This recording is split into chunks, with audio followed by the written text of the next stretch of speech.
Individual Muslim men might be very loving towards their wives. My friend Abil's parents had a beautiful relationship, and so do many other Muslim couples. But there's definitely a problem in the Muslim world.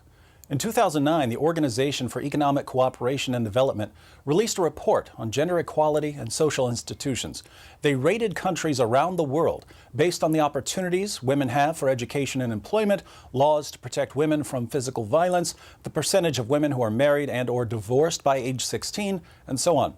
And they found that 11 of the 12 countries with the highest levels of discrimination against women were Muslim-majority countries.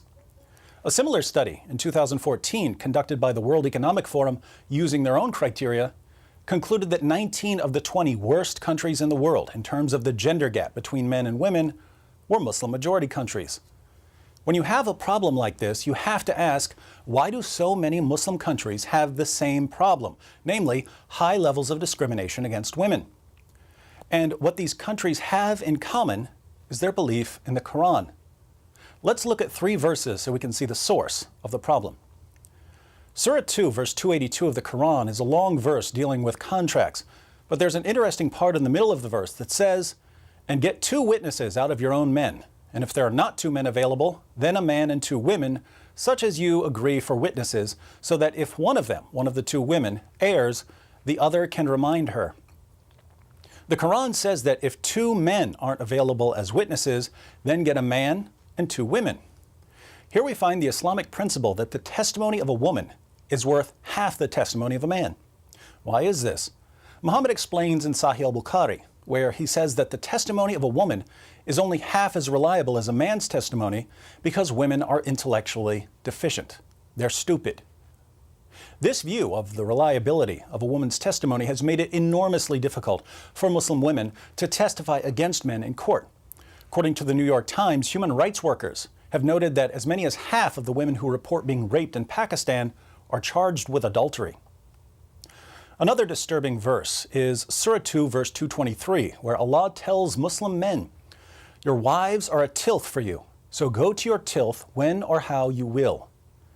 We don't use the word tilth much nowadays. A tilth is a patch of ground that you plow so you can sow your seed.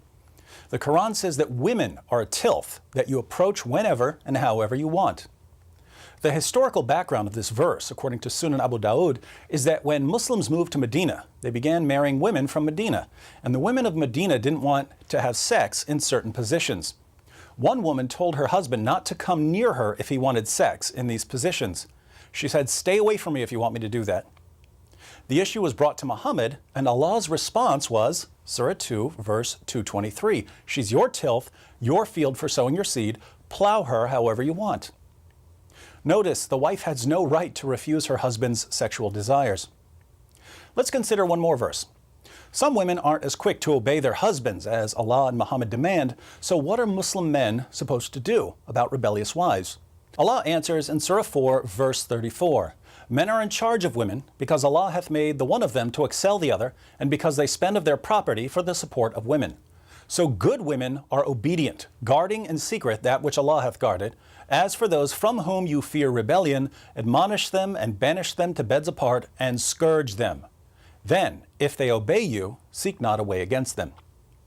If your wife doesn't obey you, you warn her, banish her to a separate bed, and beat her until she does what you say. A study by Human Rights Watch reports that more than 85% of Afghan women are victims of physical, sexual, or psychological violence or forced marriage, and that more than 60% are victims of multiple forms of violence. Why? Because of the Quran. According to Allah and Muhammad, women are stupid, they're the property of men and have to submit themselves fully to their husbands' sexual whims. Those who don't are to be beaten into submission. Numerous studies show the real-world impact of these teachings, and yet we're told by politicians, reporters, and Muslim groups that the discrimination against women in Muslim countries has nothing to do with Islam. But as long as people refuse to confront the actual problem, women in Muslim countries will continue to suffer.